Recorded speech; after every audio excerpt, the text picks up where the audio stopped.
Freshman Vito Tonich made headlines for his strong performance on the tennis court, but his success story didn't start in Chicago, but thousands of miles away in Croatia. Tracy Attic-Zins became the first coach to follow in the footsteps of Coach Eugene Lenti, the women's softball coach for 37 years. A former player of Lenti, she didn't disappoint in her first season and led the team to a very successful season. Finally, we all love to watch our favorite athletes, but do we really know how much work goes into their success? I recently got some insight into the year-round training most of these athletes commit to at DePaul. For every sport has a season that it ends, but it's a lot more work than relaxation for the DePaul women's volleyball team. Holly Sias is with us now for Good Day DePaul Sports. So Holly, some interesting recruiting news for DePaul? Yes, definitely. Last week it was women's basketball making headlines in recruiting. This week, DePaul men's basketball. DePaul men's basketball team is reportedly recruiting Zaire Wade, the son of future Hall of Famer Dwayne Wade. Zaire announced on his Instagram, quote, "blessed to receive an offer from DePaul University." The talented point guard is currently a high school junior at American Heritage High School in Florida. Women's basketball senior standout Ashton Millender is making headlines again. Millender recently signed a training camp contract with the Chicago Sky of the WNBA just 2 days before the opening of tryouts. Millender ranks second in career three-pointers at DePaul. If she makes a team, she'll join former Blue Demon and WNBA All-Star Allie Quigley on the Sky. Also in women's basketball, junior college All-American Kiara Dahlman is coming to DePaul. Dahlman ranked 5th in shooting percentage in Division I last season, converting on 61% of her shots and averaging nearly 14 points a game and 7 rebounds. The sophomore forward led Iowa Western Community College to the NJCAA Region 11 Championship. Exciting news for men's tennis freshman Vito Tonets. Vito was named Big East Men's Tennis Freshman of the Year. He was also voted onto the All-Big East first team by the league's coaches. The Croatian native competed at the #1 singles position during the season and finished 20-12 overall in singles. In DePaul's women's tennis, the Blue Demons bowed out in the first round of the NCAA tournament, losing 4-1 to Kentucky. But there was still some good news for the team. Senior Keisha Klausing and junior Aspa of Gari were voted All Big East first team by the conference coaches. And sophomores Alina Kosmenkova and Marija Jovacek made the second team.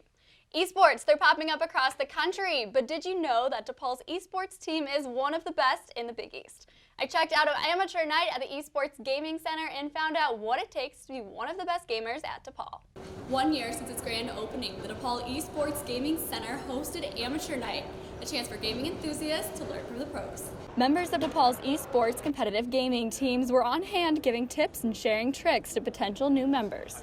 New gamers were treated with pizza and DePaul esports swag while they gathered around and waited for their turn on the controller. The team placed first in the Big East Esports Winter Challenge, going 11-1 in defeating Seton Hall and Marquette. The DePaul Big East League of Legends team also had a successful season. They ranked 26th in the ESPN College League of Legends coaches poll. So what is the key to the team's success? Communication and support from their teammates. If you're ready to dominate and compete for a spot on the team's roster, or if you're looking to relax and kill time between classes, then the DePaul Esports Gaming Center is a place to be. For Good Day DePaul, I'm Holly Sias. The esporting at DePaul is huge, and they have a state-of-the-art gaming center, which is beautiful as well. That's so exciting, Holly. And contributing to the team's success is junior guard Kelly Campbell, who makes a huge impact both on and off the court. She makes headlines with her performance on the court, but behind the scenes, Kelly Campbell's impact is bigger than the game. The junior guard has won award after award for her impressive skill set and success on the DePaul women's basketball team, but one of her greatest achievements doesn't stop when the buzzer sounds. Campbell began her volunteer work touching the lives of those in need overseas, and she continues to lend a hand here in Chicago. Lately, I've been going to the soup kitchen like once a week and helping just serve meals to the homeless, so it's a nice way to start the morning. Campbell joined DePaul student athletes on service trips to Guatemala and the Dominican Republic the past 2 years. She took on the role as a student leader in the Dominican, heading group reflections and guiding other students. And she continues her work there by sponsoring a 12-year-old boy from the country. Her coach, Doug Bruno, says Campbell truly represents DePaul's Venetian mission. Kelly embodies what St. Vincent is all about.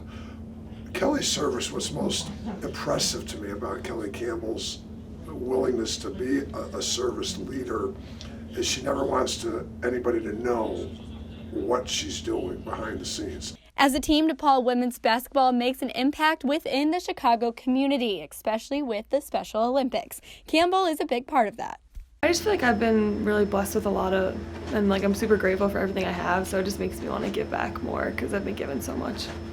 The standout athlete's determination to make a difference is felt thousands of miles away and even right here in her own backyard. DePaul has all kinds of club sports, but what is it really like to join a club team?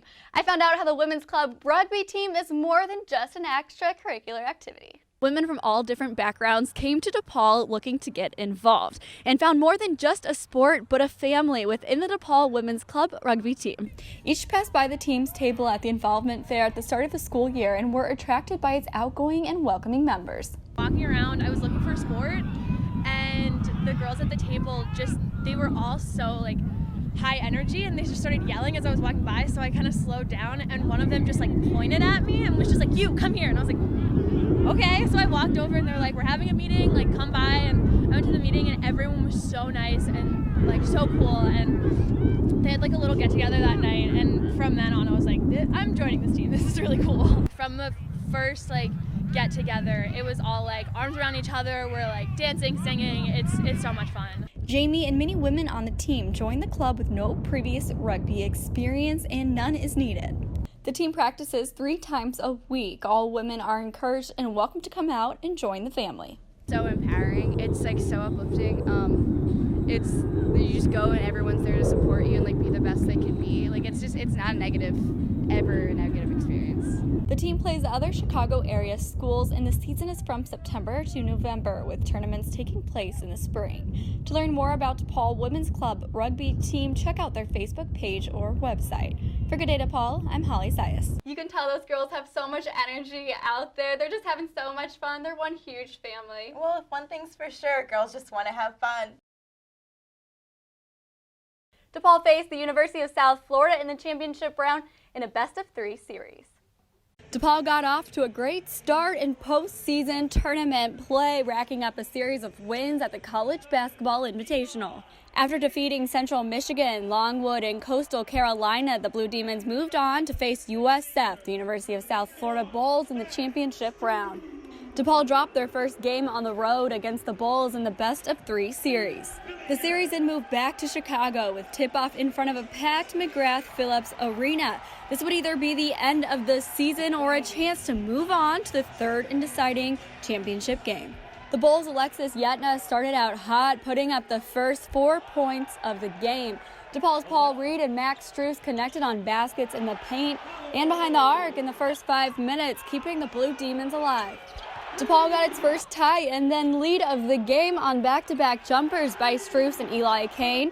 Struess would continue to lead the way with 6 3-pointers in the first half alone to lift DePaul to a 46-35 lead at the half. The Blue Demons wasted no time at the start of the second half with baskets from Struess, Reed, and Lyric Schreiner. DePaul sat on a comfortable 52-37 lead after the first few minutes. But it was a Quincy Redoux of the Bulls who kept USF alive with a stunning 19 points of his own just 10 minutes into the second, narrowing DePaul's lead to 5 points. As the Bulls cut into the deficit, Reed and Struess remained solid for the Blue Demons with a combined 10 points in the final 6 minutes. With just over 3 minutes left, USF's David Collins drove to the basket for the dunk, giving the Bulls a 79-77 lead. A tense back-and-forth battle in the final minutes. Yetna knocked down a 3 with 30 seconds remaining to tie the game at 82-82 and force extra time. With a fired-up crowd behind them, DePaul got off to an early lead with baskets from Reed Struess and Flynn Cameron. However, Redoux and the Bulls didn't let up and stayed within reach of the Blue Demons. But DePaul was on the mark with free throws, draining 6 in the final minute of overtime to secure a 100-96 DePaul victory. Tied 1-1 in the series, the Blue Demons force a Game 3 to decide the CBI champion. DePaul softball wrapped up their final home games with a 3-game series against Creighton. The Blue Jays took 2 out of 3, but DePaul's only win was an exciting one. The last home games of the regular season, DePaul softball hosted the Creighton Blue Jays in Game 1 of a doubleheader, part of a 3-game series. The Blue Demons were hot from the start, scoring 3 runs in the first inning. Miranda Gutierrez extended the lead to 5-0 with a big 2-run homer. Then it was Kate Paluca getting in on the fun with an RBI double, sending home Morgan Greenwood to give the Blue Demons a 6-0 lead. Natalie Halverson stayed solid on the mound, giving up just 1 run on an RBI double from Creighton's Caitlin Hunt. Halverson pitched just over 6 innings when the Blue Jays came roaring back. An RBI double by Creighton's Kiera Mills sent Ashley Cantu home.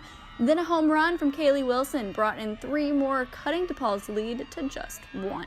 But Krista Dahlgarn came in from the bullpen, needing just 2 outs for DePaul to get the win. She struck out Kelly Fanan for out number 2. Then the Blue Jays' Sam Alm drilled one to center, but DePaul's Angela Scalzitti was there with the catch. DePaul escapes with a 6-5 victory.